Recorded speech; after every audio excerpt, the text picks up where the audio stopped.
Is this second lockdown going to cause what they're calling a double dip recession? What do you think the GDP will drop to in the Q4?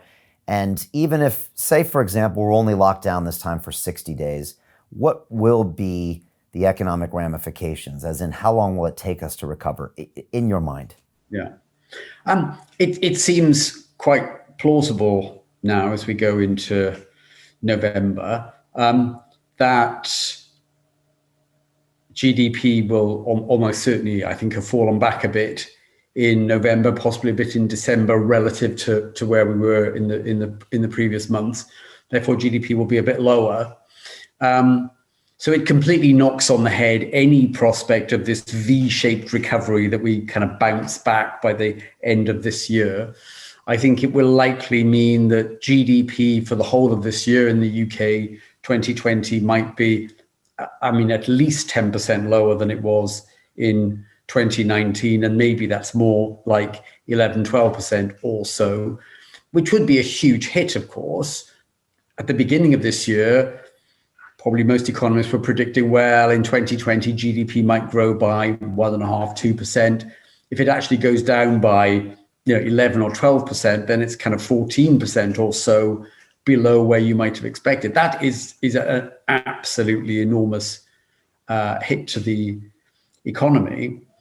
I think one of the big unknowns here, and it's interesting that you asked, what might happen if we had a 60-day lockdown, or if it ran up, right to Christmas, What we don't know right now is how many firms are actually hovering right on the brink of, we're so underwater now that we're just never going to reopen.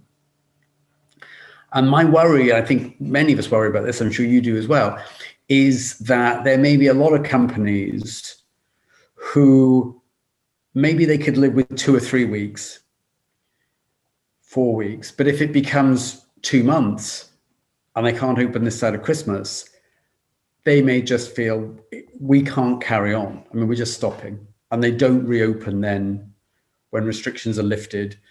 And the hit to employment becomes not just a temporary thing, but the jobs have gone, and we take years to get them back. That's a real worry. What I think, if I may, what I think is extraordinary, given all that gloomy assessment, and I think it's right to be a bit gloomy about the situation at the moment, just how stock markets in many countries just are, they're back where they were at the beginning of the year, in many countries a bit higher. Maybe I'm too pessimistic, but I look at that and think, wow, can that be right? But that's where we are. Yeah, quickly, well, what do you make of that quickly? Because I expected those to fall 30, 40%. And again, in the very beginning, they did, if you remember, right. Like they were down 30%. Now, some people say, those indexes are based on, FTSE 100s and S&P 500s. And those are these big global winners like the Amazons and the Apples and the tech companies, which are doing well.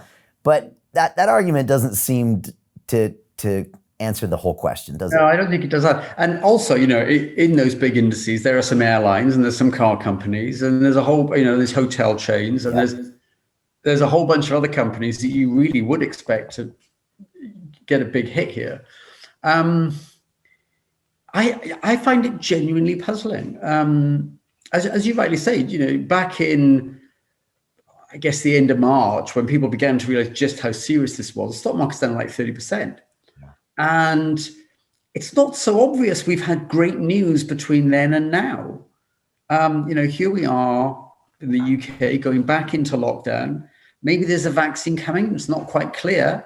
Nobody's going to really think that you can roll that out and get most of the UK population inoculated by January or February. That at best that's going to be the middle of the year, maybe toward the end of the year.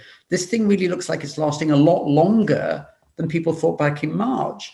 And yet stock prices have bounced back quite a long way. On my gloomy days, I think the market's just hugely overvalued.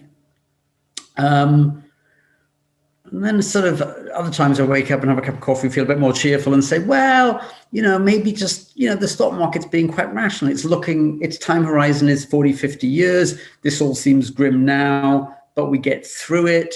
By the summer of next year, it kind of is history, maybe.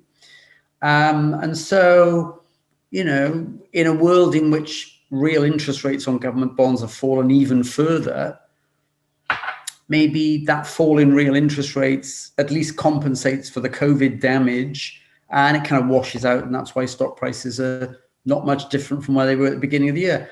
I still don't quite believe all that.